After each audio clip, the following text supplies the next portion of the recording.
नीलू करते हैं खबरों की शुरुआत। तो मुख्यमंत्री योगी आदित्यनाथ ने हाथरस हत्याकांड का संज्ञान लेते हुए हत्या आरोपियों के खिलाफ एनएसए लगाने के निर्देश दे दिए हैं। हाथरस जिले में एक किसान की गोली मारकर हत्या कर दी गई थी। 2.5 साल पहले घर में घुसकर आरोपियों ने मृतक की बेटी से छेड़छाड़ की थी, जिसकी शिकायत पुलिस से की गई थी और इसी से नाराज दबंगों ने सोमवार को उस हत्या की वारदात को अंजाम दिया। बेटी ने 4 नामजद सहित 6 आरोपियों के खिलाफ मुकदमा दर्ज कराया है। उधर घटना के 24 घंटे के अंदर अंदर पुलिस ने बड़ी तत्परता के साथ मुख्य आरोपी ललित शर्मा को गिरफ्तार कर लिया है। नौजरपुर में एक 50 वर्षीय व्यक्ति की हत्या के संबंध में थाना सासनी पुलिस द्वारा त्वरित कार्रवाई करते हुए उक्त मुकदमे में नामजद एक हत्यारोपी ललित शर्मा को गिरफ्तार किया गया है तथा उसके विरुद्ध वैधानिक कार्रवाई की जा रही है। शेष अभियुक्तों को भी शीघ्र ही गिरफ्तार किया जाएगा। नाम के व्यक्ति ने, जो कि गांव सोंगरा का रहने वाला है, अपने साथियों के साथ मिलकर एक 2.5-3 साल पुराने विवाद के चलते उसकी गोली मारकर हत्या कर दी थी। पुलिस द्वारा तुरंत मुकदमा पंजीकृत कर लिया गया और कल रात्रि ही में अन्य सारी विधिक कार्रवाई पूर्ण की गई। पुलिस द्वारा बहुत सारी टीमें गठित की गई। 4 टीमें अलग अलग क्षेत्रों में तुरंत रवाना की गई और नामजद जो 4 अभियुक्त हैं उनमें से एक अभियुक्त की रात्रि में ही पुलिस द्वारा गिरफ्तारी कर ली गई। अन्य अभियुक्तों की गिरफ्तारी भी शीघ्र कर ली जाएगी और पुलिस ने जो है परिवार को समस्त जो है सुरक्षा मुहैया कराई है। कल जिस प्रकार से हाथरस में एक घटना घटी है और एक गरीब ब्राह्मण बेटी के पिताजी की हत्या कर दी गई। हत्या करने वाला कोई और नहीं है, समाजवादी पार्टी का नेता है और हत्या करने का कारण सिर्फ ये है कि उस लड़की के साथ छेड़छाड़ करता था, जिसमें 2 साल पहले एक मुकदमा भी लिखा गया था। इसको जेल भी भेजा गया था।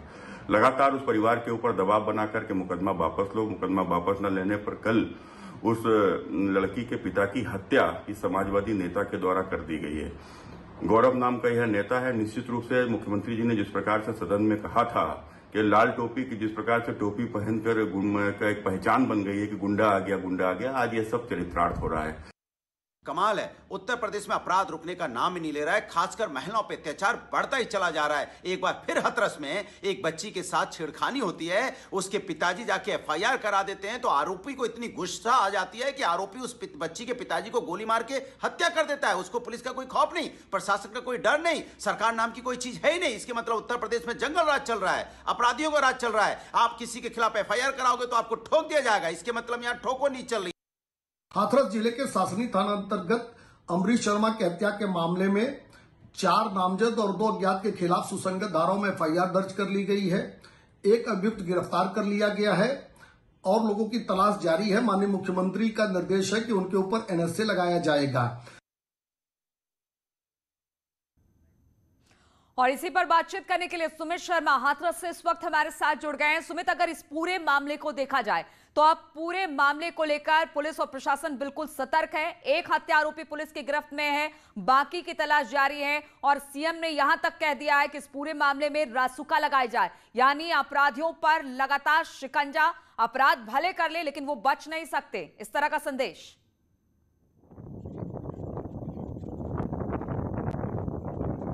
जिस तरह से मुख्यमंत्री ने इस पूरे मामले में संज्ञान लेते हुए सुबह ही साफ तौर से कह दिया था कि आरोपियों के खिलाफ एनएसए के तहत कार्रवाई की जाएगी। उसी क्रम में लगातार मंडल के आईजी पीयूष गोड़िया भी हाथरस में कैंप किए हुए हैं। प्रशासनिक अधिकारी की बात करें या पुलिस अधिकारियों की बात करें, सुबह से ही गांव में पुलिस अधिकारियों का जमावड़ा लगा हुआ है। शव को पोस्टमार्टम के बाद गांव में लाया गया है। थोड़ी देर में शव का अंतिम संस्कार भी किया जाएगा। सुरक्षा की दृष्टिकोण के तहत भी गांव में भारी मात्रा में पुलिस फोर्स तैनात की गई है। साफ तौर से पुलिस इस पूरे मामले में कल से ही सतर्कता से कार्रवाई कर रही है। एक आरोपी को पुलिस ने गिरफ्तार करके जेल भी भेजा है। अभी 12 और लोगों को पुलिस हिरासत में लेकर पूछताछ कर रही है। बाकी 3 लोगों की गिरफ्तारी के लिए पुलिस ने एसपी हाथरस ब्रिज जयसवाल ने पुलिस अब इस पूरे मामले को लेकर कार्रवाई कर रही हो और बहुत त्वरित गति से कार्रवाई की है। 24 घंटे के अंदर एक हत्या आरोपी को पकड़ लिया गया है।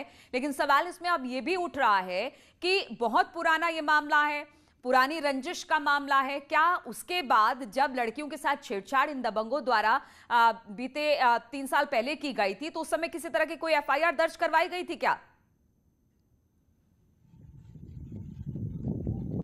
देखिए नीरू, बिल्कुल जिस तरह से इस आरोपी द्वारा लड़की के साथ छेड़छाड़ की गई थी, तो लड़की के पिता ने, जिनकी कल मृत्यु हुई है, उस पिता ने 2018 में थाना कोतवाली सास्ती में छेड़छाड़ की धाराओं में मुकदमा दर्ज कराया था। मुकदमा दर्ज होने के बाद पुलिस ने कार्रवाई करते हुए मुख्य आरोपी गौरव शर्मा को गिरफ्तार करके न्यायिक हिरासत में भेजा था, जहां से वो 20 दिन की हिरासत काटने के बाद जमानत पर बाहर आया था।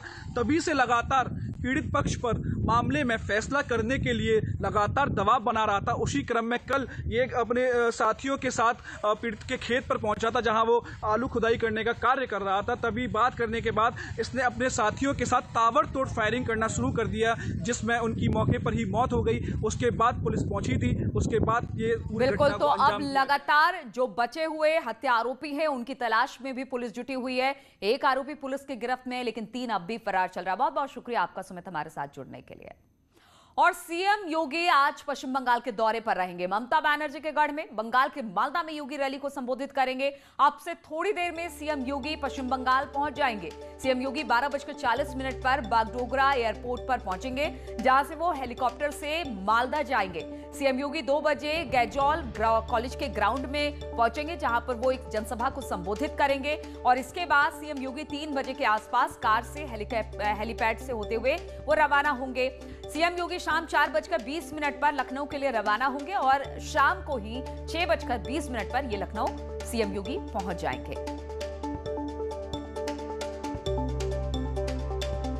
तो सीएम आज पश्चिम बंगाल के दौरे पर हैं। सीएम कुछ देर में पहुंचने वाले हैं। वो बागडोगरा एयरपोर्ट पर उतरेंगे और इसके बाद वहां से एक हेलीकॉप्टर से वो जहां पर मालदा में जनसभा होनी है वहां पर पहुंचेंगे और फिर जनसभा को संबोधित करेंगे। वहीं सीएम योगी ने बंगाल पहुंचने से पहले एक ट्वीट भी किया है और लिखा कि नमस्कार बंगाल, सनातन संस्कृति की जागृत धरा पर आज आप सभी के बीच उपस्थित होने का सौभाग्य मुझे प्राप्त हो रहा है। वंदे मातरम के अमर उद्घोष से संपूर्ण देश की राष्ट्रीय चेतना को जागृत करने वाली वीर भूमि को मेरा नमन।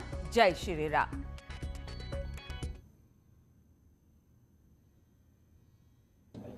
कैसे मुख्यमंत्री हमारे, और आप लोगों को लैपटॉप इसीलिए नहीं मिल रहा है क्योंकि मुख्यमंत्री चलाना नहीं जानते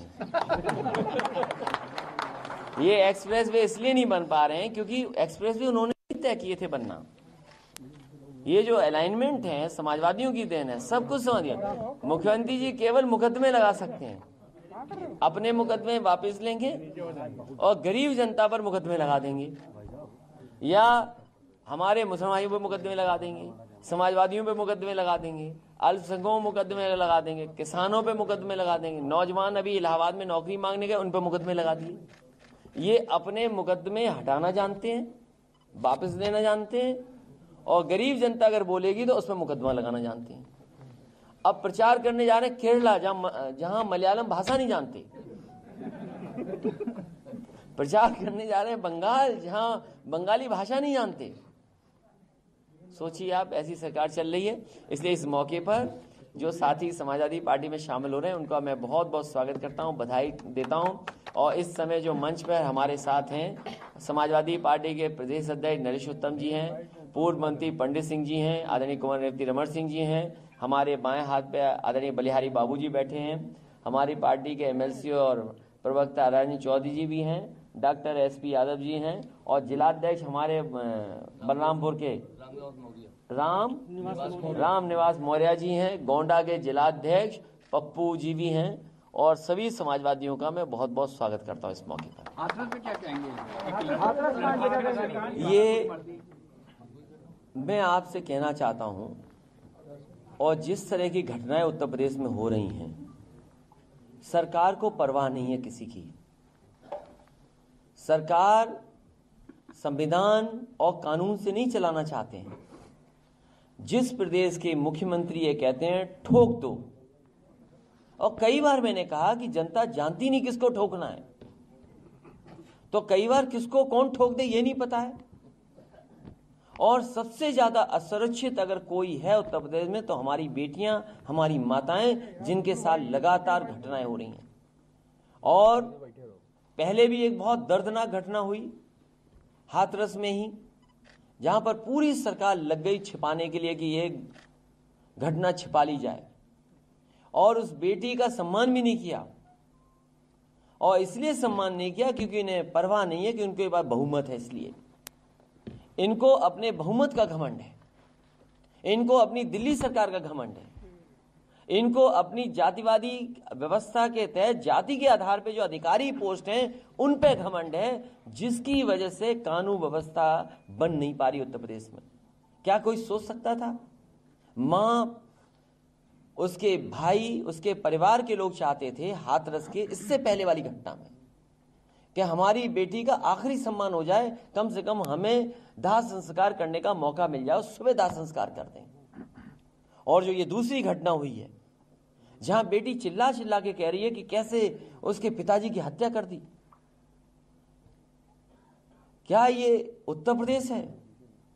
क्या ये कल्पना कर सकते हैं जो राम राज्य लाने वाले लोग हैं उनके प्रदेश में ये घटना होगी कि उसके पिता की हत्या कर दी छेड़खानी को लेकर के? ये उत्तर प्रदेश नहीं। और कैसे उम्मीद करोगे आप किसी मुख्यमंत्री से न्याय की, क्योंकि मुख्यमंत्री पर भी सबसे ज्यादा गंभीर धाराएं थी। इतनी गंभीर धाराएं पूरे देश में किसी मुख्यमंत्री पर नहीं थी, और वो धाराएं वापस ले ली। जो दूसरों को कहते हैं अपराधी हैं, दूसरों को गुंडा कहते हैं, दूसरों को न जाने किस भाषा से कहते हैं, लेकिन सोचिए इनकी सरकार में क्या हालत है। जेल में मार दिया गया, कोई पता नहीं किसने मारा, जेल में, कोर्ट में, बिजनौर में कोर्ट में हत्या हुई, न जाने कितनों की हत्या हो चुकी है, इस राजधानी में हत्या हुई। सोचिए कस्टडी में हो कोई, उसके बाद इनकाउंटर हो जाए। और कितने फेक इनकाउंटर हुए हैं आप पता कर लीजिए, वेस्टर्न यूपी से लेकर के सब इनकाउंटर हो रहे हैं। डरा रही है सरकार, और अगर आप थोड़ा सा भी बोले तो आपका घर गिरा देंगे, सीबीआई लगा देंगे, ईडी लगा देंगे, विजिलेंस लगा देंगे, इनकम टैक्स लगा देंगे। तो ये हालत है, आप बताओ ये कहां का लोकतंत्र है? और हमारे प्रेस के भाई ये जानते हैं, सरकार जाने वाली है, प्रेस के भाई जानते हैं, और ये भी चाहते हैं कि सरकार जल्दी हटे। इसमें से जितने कैमरे वाले खड़े हैं हमारे नौजवान, ये सब चाहते हैं सरकार हटे। तो बताइए आप, मुकदमे दर्ज हो जाएंगे। समाजवादी पार्टी के कार्यकर्ताओं पे 10,000 मुकदमे हैं अभी हुए हैं किसान आंदोलन में। ये पुलिस जो नंगा नाच करती है, ये पुलिस के लोगों पे नहीं है क्या भ्रष्टाचार के आरोप? कभी कोई कल्पना कर सकता था आईपीएस के ऊपर आईपीएस भ्रष्टाचार का आरोप लगा रहा है? और जो बैठे हुए लोग हैं अधिकारी और मुख्यमंत्री जी मिलकर के साजिश कर रहे हैं कि उत्तर प्रदेश की कानून व्यवस्था बर्बाद हो जाए, उत्तर प्रदेश बर्बाद हो जाए। ऐसी घटनाएं कोई सुनेगा तो क्या इन्वेस्टमेंट आएगा यूपी में? और खुद घूम रहे बंगाल, उत्तर प्रदेश में हत्याएं हो रही हैं। मैं तो कहूंगा बंगाल के लोगों से, इन भारतीय जनता पार्टी की एक बात मत मानना है, इनसे ज्यादा झूठा कोई देश में नहीं है। की जा रही सोशल मीडिया पर, मैं ये कहता हूं भारतीय जनता पार्टी किसी, याद कीजिए जब विकास की हत्या हुई थी उसकी मां से क्या कहलवाया था इन्होंने? आप भूल गए वो बात? इन्होंने ये प्रचार किया कि समाजवादी पार्टी से वो जिला पंचायत सदस्य का चुनाव लड़े थे। ये Bharatiya Janata party social media पर झूठा प्रचार करते हैं। इनसे ज्यादा साजिश करने वाला, षड्यंत्र करने वाला, झूठ बोलने वाला कोई नहीं हो सकता। मौजूदा कानून मंत्री कह रहे हैं कि सपा सरकार ने जो है आतंकवादियों के मुकदमे वापस लिए थे हमने। और मुख्यमंत्री क्या है? अगर समाजवादियों ने आतंकवादियों के लिए मुकदमे वापस, तो मुख्यमंत्री क्या है ये बताएं हमें मुख्यमंत्री जी खुद। और ये कहते हैं कि लाल टोपी वाले गुंडे दिखते हैं। अरे 2 तस्वीर लेकर के जाइए, एक हमारे मुख्यमंत्री जी की और एक किसी भी नौजवान की लाल टोपी को लेकर के। बच्चा 2.5 साल का कह देगा कि कौन क्या है।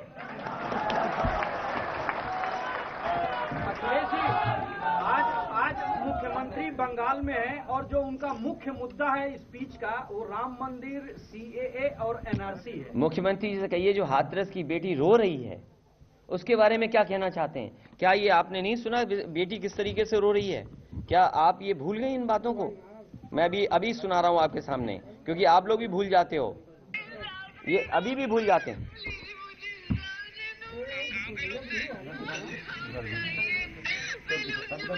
मेरे पे स्क्रीन नहीं है, मैं अभी स्क्रीन पे चलवाता ये बात। अगर ये हमारी सुनो, can you play it on screen? Ashish just play it on screen. हाँ, मैं ये प्ले करवाता हूँ, सब लोग देखें, आप लोग भी देखिए। ये हालत है बताओ उत्तर प्रदेश की, और घूम रहे हैं बंगाल में।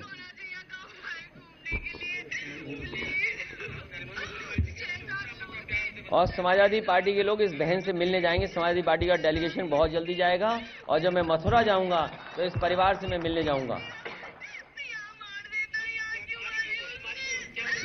बात है, ये हालत है। ये तो आज इस बेटी के साथ हुआ, हमारे आपके किसी परिवार के साथ हो जाएगा तब कहां बचेंगे हम लोग? बताइए आप। और घूम रहे हैं बंगाल में जाकर के।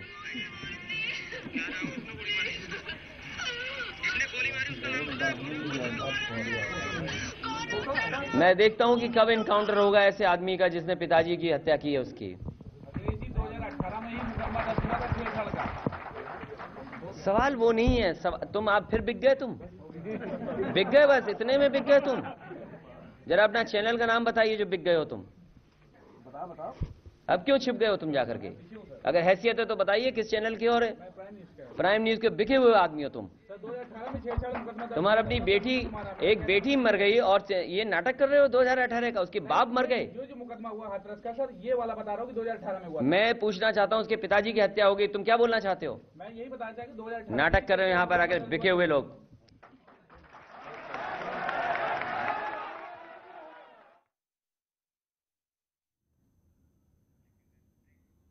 और ब्रेक के बाद इटावा से खबर लेते हैं। यहाँ पर एक पति ने पत्नी को घर में कैद कर लिया, 3 दिन तक पत्नी को कैद करके रखा। भूमि संरक्षण विभाग के अधिकारी पर यह आरोप लगा है, जिसने अपनी पत्नी को जंजीरों से बांधकर अपने घर में रखा। आरोपी पति को फिलहाल तो पुलिस ने गिरफ्तार कर लिया है।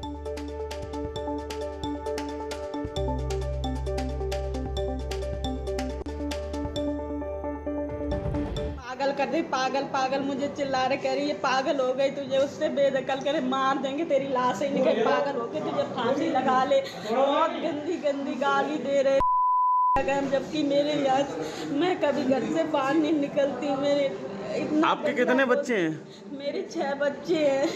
अच्छा, ठीक है, ठीक। मैंने सर ऐसा कोई कैद करके नहीं रखा, ये कोई मेरे साथ ये जाती हो रही। किस बारे में? मैं अकेला हूँ।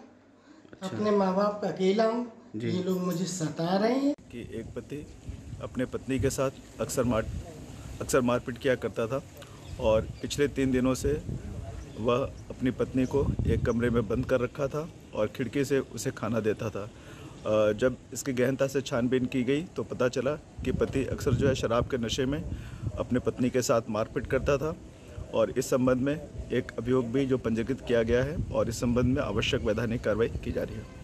और मेरठ में डीजल और पेट्रोल के अवैध गोदाम में भीषण आग लग गई। आग ने आसपास के इलाके को भी अपनी चपेट में ले लिया। पहले लोगों ने खुद से आग बुझाने की कोशिश की, लेकिन बाद में दमकल की कई गाड़ियां मौके पर पहुंची, जिसके बाद अब भी आग बुझाने का प्रयास लगातार जारी है। इस अग्निकांड में 2 लोग झुलस गए हैं, जिन्हें अस्पताल में भर्ती करा दिया है। मामला मेरठ के थाना लिसाड़ी गेट क्षेत्र के खुशहाल कॉलोनी का बताया जा रहा है, जहां पर यह आग लगी है।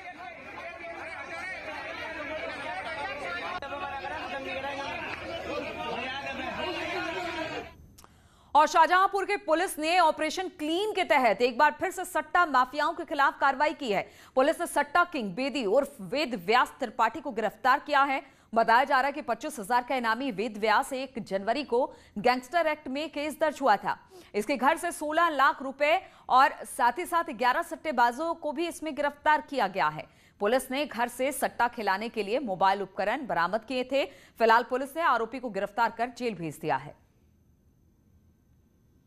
वेद व्यास त्रिपाठी की गिरफ्तारी शाहजहांपुर पुलिस द्वारा की गई है, और इसने पूछताछ में बहुत से ऐसे तथ्य बताए हैं जिस पर हमारी कार्रवाई आगे भी चलेगी।